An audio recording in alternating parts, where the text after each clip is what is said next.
আপনারা বলুন এইরকম করলে কে সহ্য করবে? আমাদের যা আছে নরেন্দ্র মোদীর তা নেই, আর অমিত শাহের তা নেই। নরেন্দ্র মোদী চামচা ছেড়েছে, পয়সা দিয়ে চামচা ছেড়েছে। চামচারা যা গিয়ে বলছে সত্যিটা মিথ্যে, মিথ্যেটা সত্যি করে বলছে, তাই শুনছে। আপনার নাম কি? মোনারা বিবি। কি নাম? মোনারা বিবি। আপনি কি বাংলাদেশ থেকে এসেছেন? না। আপনি কি মায়ানমার রোহিঙ্গা? না, আমি এখানকার স্থানীয়। কি প্রমাণটা কি আপনার কাছে? কি প্রমাণ আছে? প্রমাণ সবই আছে। আমার বাপ দাদা 14 গোষ্ঠীর সব দলিল পত্র, কাগজ পত্র সব আমাদের সবই আছে। তাহলে আপনি এই বস্তির মতো এরকম করে কুড়ে ঘর করে থাকেন কেন? এরকম করে থাকি কেন? কপালের কষ্ট যার জন্য এরকম করে থাকি। শোনেন, এই যে হিটকো আমাদের কম দামে জমি কিনে নিয়ে এলেছে, নিয়ে আমাদের বাবা কেলে সম্পত্তিতে আমরা বসে আছি এখন। হ্যাঁ, তাই হিটকো কখন তুলে যাবে, কখন কি করবে, আমরা যে ঘর দর বাঁধবো সেরকম কায়দা করে জন্মজুরি খেটে খাবার আমাদের ছেলেদের। হ্যাঁ, 500 টাকা আয় করে আবার ঘর দর যে বাঁধবো কায়দা করে, তা আমরা থাকতে পারবো না। যেখানে এবার স্থানীয় হবে সেখানে ভালো করে ঘর দর বাঁধবো, থাকবো। এই যে আপনি এখানে রয়েছেন, আপনার পূর্বপুরুষরা কে কে ছিলেন এখানে? এখানে সবাই ছিল, আমার বাপ দাদা 14 গোষ্ঠী সব ওই মোল্লাপাড়ায়। শুধু আমি এখানে আছি, আমার খুব কষ্টের জ্বালায় আমার বাবা এখানে আমার জায়গা দিয়েছে। এই যে বলছে, মিডিয়া বলছে যে আপনারা রোহিঙ্গা, আপনারা বাংলাদেশি। মিডিয়া যদি জোর করে বলে তা কিছু বলার নেই তো। নরেন্দ্র মোদী যা শেখাতে তাই বলছে। ওরা তো চামচা ছেড়েছে, নরেন্দ্র মোদী চামচা ছেড়েছে, পয়সা দিয়ে চামচা ছেড়েছে। চামচারা যা গিয়ে বলছে সত্যিটা মিথ্যে, মিথ্যেটা সত্যি করে বলছে, তাই শুনছে। এসে তল্লাশ করে দেখুক। আমাদের যা আছে নরেন্দ্র মোদীর তা নেই, আর অমিত শাহের তা নেই। অমিত শাহ যে এসব গুলো করতেছে, হ্যাঁ, ও বাঁচতে পারবে? মানে কি নেই? কাগজপত্রের কথা বলছেন? হ্যাঁ, কাগজপত্র যাই আছে, আমাদের যা আছে পুরুষের, ওদের কি আছে সেটা নেই তো। তাহলে সে যে এতগুলো এ করতে মানুষের হয়রান করতে, আমাদের বসতি লোক হয়ে আমাদের এরকম হয়রান করতেছে। হ্যাঁ, এই আমাদের ঝুপড়ি, আমরা কাগজ খুঁটে খাই, তা পেটের দায়, গরিব মানুষ আমরা, যার যা একটা রোজগার দেখে করতে হবে, খাতে হবে, সে সেটাই করে খাবে। তাহলে আমরা কি সেই বাংলাদেশি কাগজ খুঁটে খাই? আমাদের এই ঝুপড়ি, আমরা বাংলাদেশি? বেলায় এসে মিডিয়া দেখাচ্ছে দুপুর বেলায় যে সব ঘর বন্ধ, কেউ নেই। যার সেই কাজে কামে গেছে, গরিব মানুষ আমরা না খাটলে বাবা খাওয়া হয় না। তাহলে যার সেই কাজে কামে যাবে, মেয়েরা ঘরে থাকে, ছেলেরা সব কাজে যায়। ওই যে গরিব মানুষ, ওনার স্বামী নেই, 2 মাস এনার মেয়ে, ওই যে ঘর গুলো তালা দেওয়া, ও মিডিয়া কি করলে সব ক্যামেরা করে নিলে। হ্যাঁ, তারা কাজে কামে গেছে। ওই যে দোকানটা বন্ধ, ওনার স্বামী মরে গেছে, দোকানটা বন্ধ, ও ঘরেরও ছবি তুলে গেছে। তাহলে ওরা কি মানুষ? হ্যাঁ, মানুষে মারা গেছে, তার দোকানটা বন্ধ, ও ঘরের তুলে লিখে ছবি তুলে লিখেছে। এনারা কাজে গেছে, 2 মাস দোকান চালায়, সে ঘরে তালা মারা, সে ঘরের ছবি তুলে লিখেছে।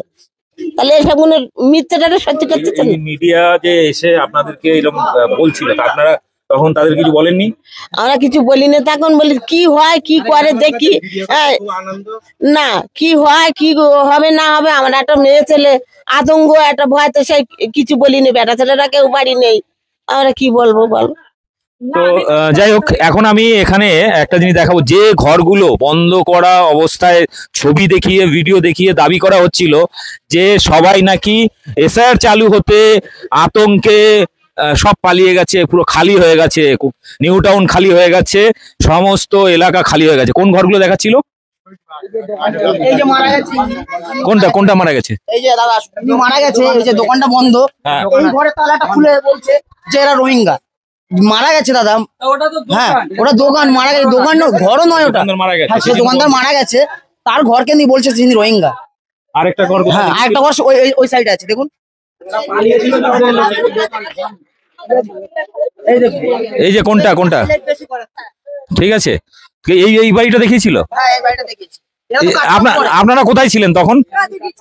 আমরা ও, কাজ করতে গেছেন, বাড়ি কাজ করেন। হ্যাঁ, আপনাদের এই ঘর বন্ধ দেখে এটাকে ছবি তুলে নিয়ে চলে গেছে, বলছে নাকি সব বাংলাদেশে। হ্যাঁ, বাংলাদেশে পালিয়ে গেছে বলছে। আপনারা কি এখানকার? হ্যাঁ, আমাদের ডকুমেন্ট সব কিছু আছে। সব ডকুমেন্ট হ্যাঁ আছে। আর কোন ঘরটা দেখিয়েছিল?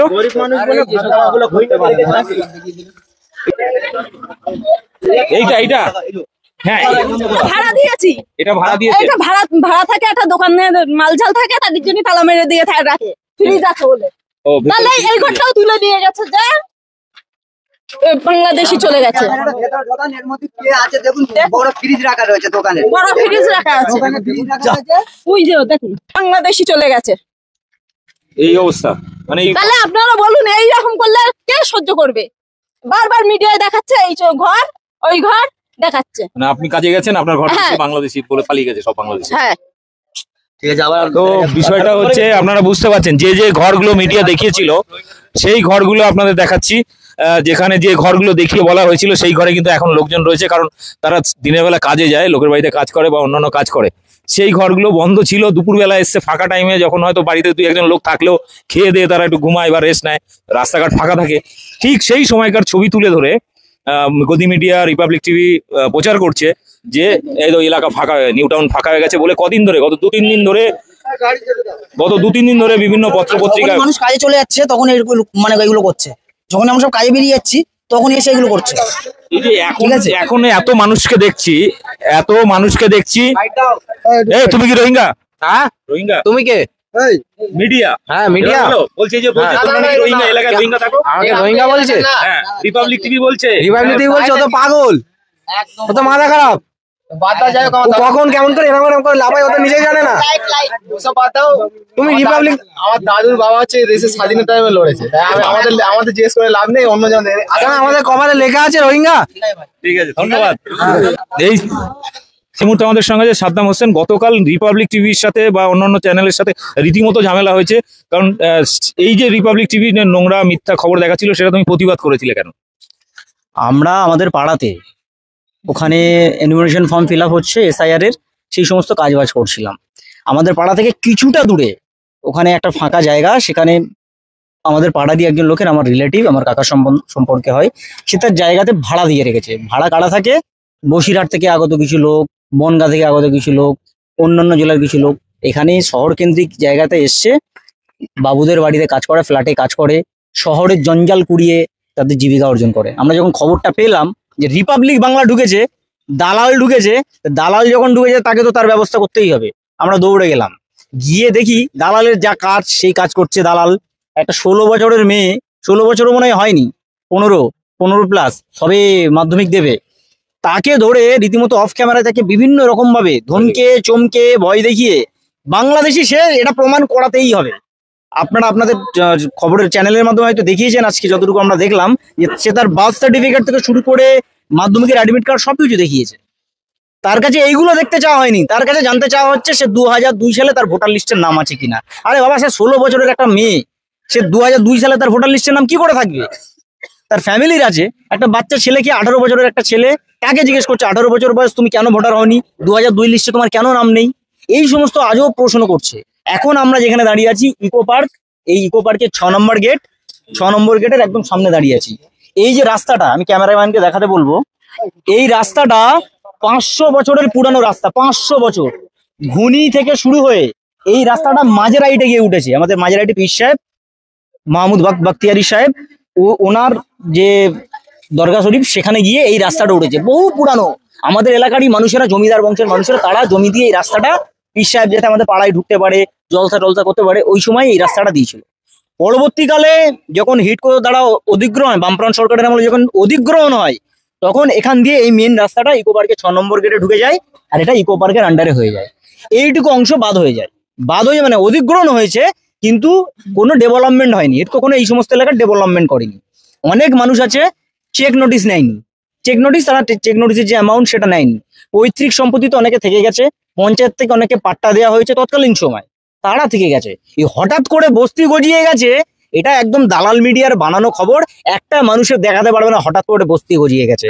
হঠাৎ করে বস্তি যদি গজিয়ে যায়, তাহলে আপনাদের সামনে আমি দেখাচ্ছি এইগুলো কি 1900 এখানকার মানুষের 1900, আমি ক্যামেরা পার্সনকে দেখাতে বলবো, 1960 সালের ভোটার তালিকা, 1960 সালের ভোটার তালিকা, ইউনিয়ন 2 নম্বর মহিষবাতান, তখন ইউনিয়ন ছিল 2 নম্বর মহিষবাতান, মোল্লাপাড়া, থানা রাজারহাট, পঞ্চায়েত ক্ষেত্র এত, জেলা উত্তর 24 পরগনা। এই ভোটার লিস্টে আপনারা দেখতে পাবেন এই এলাকার মানুষের, আপনারা কিছুক্ষণ আগে যার সাথে কথা বললেন মনোয়ারা বিবি, তার বাবা রমজান আলী 146 নম্বর তালিকায়, রমজান আলী, পিতার নাম পিয়ার আলী। এটা গেল 1960 সালের। 1971 সালের ভোটার তালিকা আপনারা এখানেও দেখতে পারবেন, রমজান আলী, LM মোল্লা, এখানে সব দেখতে পাবেন। এই পিয়ার আলী, পিতা LM মোল্লা, মানে ওনার দাদু। এই 60 সাল 71 সালের ভোটার তালিকা যে সমস্ত দালাল মিডিয়ারা দালালি করতে আসছে, প্রোপাগান্ডা ছড়াতে আসছে, ধর্মীয় মেরুকরণের রাজনীতি করতে আসছে, একটা বিশেষ সম্প্রদায়কে টার্গেট করতে আসছে, তাদের মধ্যে কেউ এই কাগজপত্র দেখাতে পারবে? সাহস আছে এই কাগজপত্র দেখানোর? মিডিয়ার লোককে চ্যালেঞ্জ করছেন? চ্যালেঞ্জ করছি, তারা দেখাক এই কাগজপত্র, তারপরে এই সমস্ত মানুষদের কাছে কাগজ দেখানো চাইতে আসবে। এই সমস্ত মানুষেরা মানে একটু অনুন্নত ভাবে থাকে বলে, একটু ঝুপড়ি টাইপ পড়ে থাকে বলে, এদের কাছে বিলাসবহুল হোটেল বা বিলাসবহুল ফ্ল্যাটে থাকা টাকা নেই বলে এদেরকে টার্গেট করা হবে? এদের সেরকম শিক্ষার এদের ব্যবস্থা নেই বলে এখন বর্তমান সমস্ত কিছু এদের রুজি রোজগার কি ছিল যখন এইখানে জমি অধিগ্রহণ করেনি হিডকো বা ইকো পার্ক? এই পুরো ইকো পার্ক টোটাল জায়গাটা আপনারা দেখছেন, এই হরিণ পার্ক, ইকো পার্ক, এই হরিণ পার্কের পেছনের যে সাইটটা, যেটা আপনার সেন্টার অফ এক্সিলেন্সের মাঠ হয়েছে, এইগুলো ধান জমি ছিল। ধান জমি ছিল। এই 6 নম্বর গেট দেখছেন, এর ওপাশে টমেটো ক্ষেত ছিল। এখানে বিশাল চাষবাস হতো। এখানে আপনার টাইম কল ছিল, সেই কল দিয়ে সমস্ত চাষের জমিতে জল দেওয়া হতো। সব চাষিদের জমি ছিল, বামফ্রন্ট সরকার যখন অধিগ্রহণ করে চাষিদের জমি ছিল। এত কম টাকায় ওই সময় দেওয়া হয়েছিল, অনেকে সেই চেক নোটিশই নেয়নি। সেই চেক নোটিশ আপনি যদি কারো কাছে দেখতে চান, তারা দেখিয়ে দিতে পারবে, এরকম মানুষ আছে।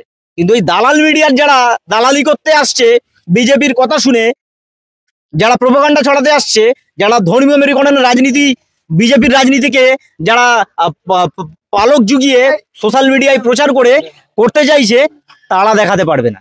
আমি চ্যালেঞ্জ করছি, তারা কেউ দেখাতে পারবে না।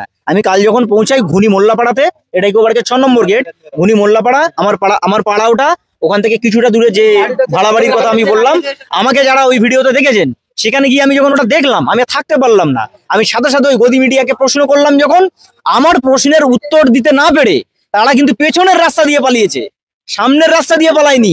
তারা পেছনের রাস্তা দিয়ে আমার প্রশ্নের উত্তর না দিতে পেরে আমি সরাসরি প্রশ্ন করেছি, আচ্ছা আমি ধরে নিন এখানে বাংলাদেশি আছে, বাংলাদেশি যদি থাকে তাহলে সেটা দেখার দায়িত্ব কার? সেটা দেখার দায়িত্ব স্বরাষ্ট্রমন্ত্রীর, সেটা দেখার দায়িত্ব প্রতিরক্ষা মন্ত্রীর, কেন্দ্রের সরকারের। আপনারা তাদেরকে গিয়ে প্রশ্ন করুন। এই গরিব মানুষদের কেউ বাড়ি নেই, এই সময় কাজের টাইম, বাচ্চারা আছে, তাদেরকে প্রশ্ন করছেন কেন? আপনারা কি প্রমাণ করতে চাইছেন? আপনাদের মনোকামনা কি? এসআইআর চলছে, বিশেষ কোনো সম্প্রদায়ের মানুষকে, এই এলাকার মানুষের এসআইআর নাম 2002 সালের নাম আছে।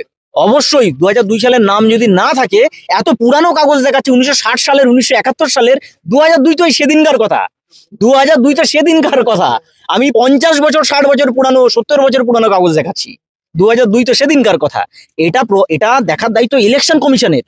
ইলেকশন কমিশন বিএলও মারফত ফর্ম দেবে, তারা ফিল আপ করবে, ইলেকশন কমিশন সেটা দেখবে কে 2002 এর কার নাম আছে না আছে, কারা ভোটার তালিকায় কাদের নাম উঠবে। এই দালাল মিডিয়াকে কেউ দায়িত্ব দেয়নি, দালাল মিডিয়াকে কেউ। এরপরে যদি এই দালাল বলা হচ্ছে রাতারাতি এলাকা ভ্যাকেট হয়ে গেছে, নিউ টাউনে কাজের লোক পাওয়া যাচ্ছে না, বস্তি সব ফাঁকা শুনশান ফাঁকা করছে সব।